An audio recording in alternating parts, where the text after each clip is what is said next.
The movie begins with Melinda, a high school student, taking a bus to school. Being the first stop, she's initially alone with the bus driver. Soon, she is joined by Heather, a chatty and outgoing girl who strikes up a conversation. Melinda, despite her quiet nature, doesn't seem bothered by Heather's talkativeness. Upon her arrival at school, Melinda's picture is taken for the yearbook by a student with a camera, who promptly leaves after jotting down her name. Melinda narrates her challenges on the first day of high school. She's uncomfortable in her skirt, is late for class, has a stomachache, and during lunch, she's labeled a pig by her peers. This nickname stems from a past incident where she called the police on a house party, resulting in widespread resentment from her classmates, including her former friend, Rachel. Melinda's issue is compounded in art class with Mr. Freeman, an enthusiastic teacher who asks students to draw an object for a year-long project. Melinda is disappointed to draw a tree, thinking it too simple a task. Mr. Freeman, however, challenges her to evolve the drawing throughout the year. Another significant figure in Melinda's school life is Mr. Neck, a history teacher with rigid views and a racist attitude. In a heated lesson about immigration, Mr. Neck mentions what he calls reverse discrimination preventing real Americans from getting jobs. This statement sparks a classroom debate with students challenging his views. The tension escalates when David stands up against Mr. Neck's xenophobic stance. After being threatened with the principal's office, David walks out of the class, becoming an unexpected hero to Melinda. As time goes on, Melinda becomes increasingly withdrawn, speaking less and less, which only adds to her sense of isolation. Despite this, Andy, a popular boy who had a brief encounter with Melinda at the house party, defends her reputation. Meanwhile, Mr. Freeman offers her comfort, allowing her to have lunch in his classroom, provided they work on art. As Melinda navigates the complexities of high school life, grappling with the repercussions of her past actions and the challenges of her present situation, she finds herself questioning how long she can maintain her silence. Meanwhile, Heather finds herself drawn into a clique that harbors ill feelings towards Melinda. Despite this, Heather continues to associate with Melinda, maintaining a sense of friendship. Melinda's artistic inspiration is unexpectedly sparked following a Thanksgiving mishap involving a turkey. Using the turkey bones, she crafts a project for Mr. Freeman's art class, which features a miniature tree. This creation captures the attention of both Mr. Freeman and Ivy, a former close friend who, like others, dumped Melinda after the party incident. Melinda is taken aback by Ivy's sudden kindness, given their strained past. The movie delves deeper into Melinda's traumatic experience at the party with Andy. Haunted by nightmares, Melinda relives the night when Andy forced himself on her in his car, and despite her protests, he doesn't stop. Andy's assault leaves Melinda traumatized and unable to vocalize her situation. Her mother, unaware of Melinda's deep-seated trauma, dismisses her daughter's distress as mere nightmares.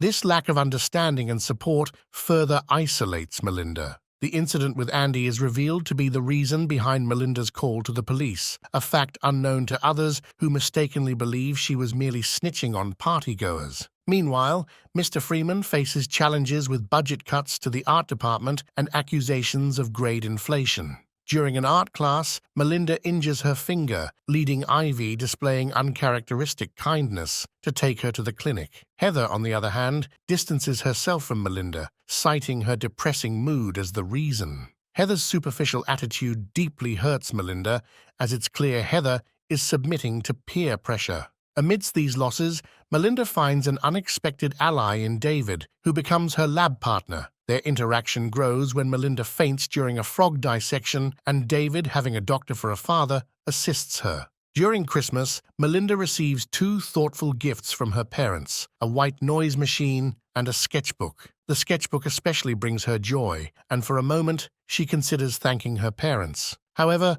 this fleeting sense of gratitude is overshadowed by a painful memory from the night of the party. Returning home to an empty house, Melinda had no one to turn to, as her parents were too preoccupied with their own lives. This recollection of solitude and unspoken suffering prevents her from expressing her thanks, leaving her engulfed in her silent world of trauma. As Melinda's journey continues, she faces a new challenge when her report card arrives, revealing disappointingly low grades. Her parents, upon seeing her grades, are deeply concerned and insist that she speak to Mr. Neck about improving her grade in his class, particularly the D she received. Melinda, though reluctant, agrees to meet with Mr. Neck and successfully negotiates extra credit work. For her extra credit assignment, Melinda chooses to write about the suffragettes, a group of women who courageously fought for women's voting rights. This topic resonates with her, inspiring her to complete her report swiftly. However,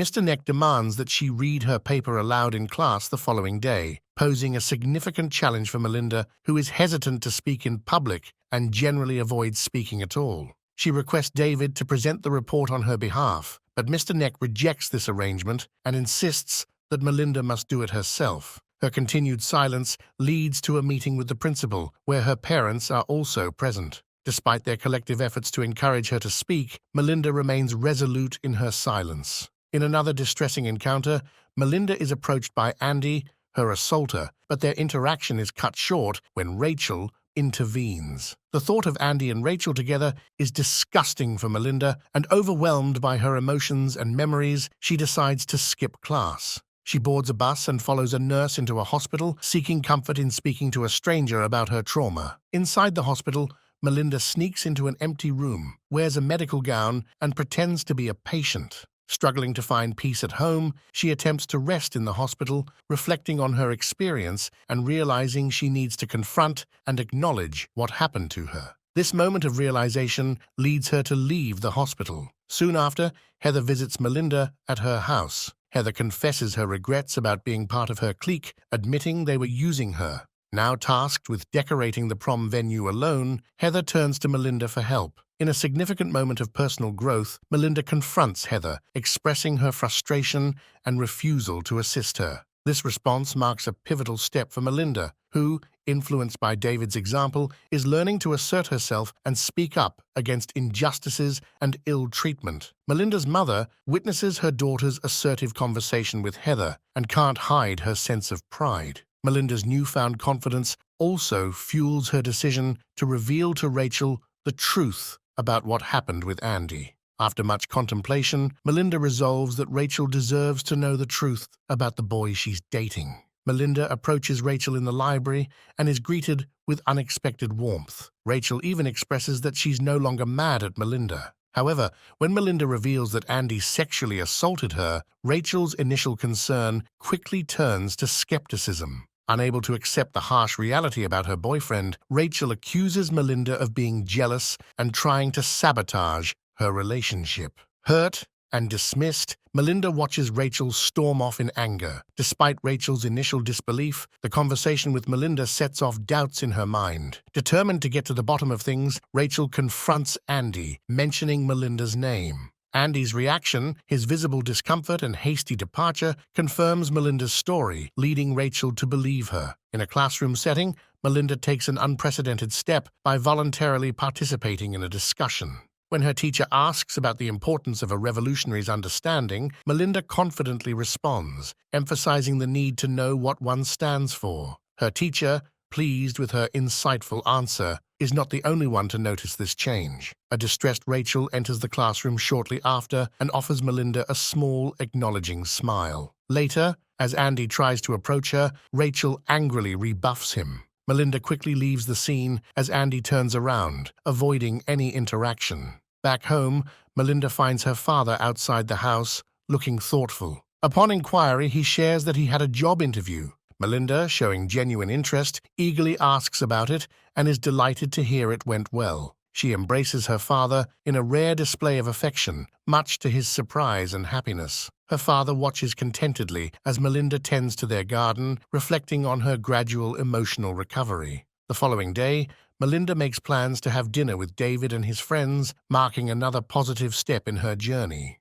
David is particularly pleased, as this is the first time Melinda has accepted any of his invitations. This development signifies Melinda's growing willingness to reconnect with others and embrace new beginnings after facing her traumatic past. Melinda visits Mr. Freeman, her art teacher, who has decided to leave his teaching job. Mr. Freeman offers Melinda a comforting presence, reassuring her that she can always turn to him if she needs to talk. This exchange solidifies their bond, and Melinda gains a new friend in him. Eager to share her progress, Melinda leads Mr. Freeman to a storage room she has transformed into her private art studio. Here, she reveals her collection of artworks centered around trees, the theme Meister Freeman had encouraged her to explore. Each piece reflects Melinda's emotional journey, showing how she channeled her feelings and experiences into her art. Mr. Freeman, visibly moved by her work, praises her efforts. Melinda's reaction, a mix of happiness and relief, is evident in her smile. Following Mr. Freeman's departure,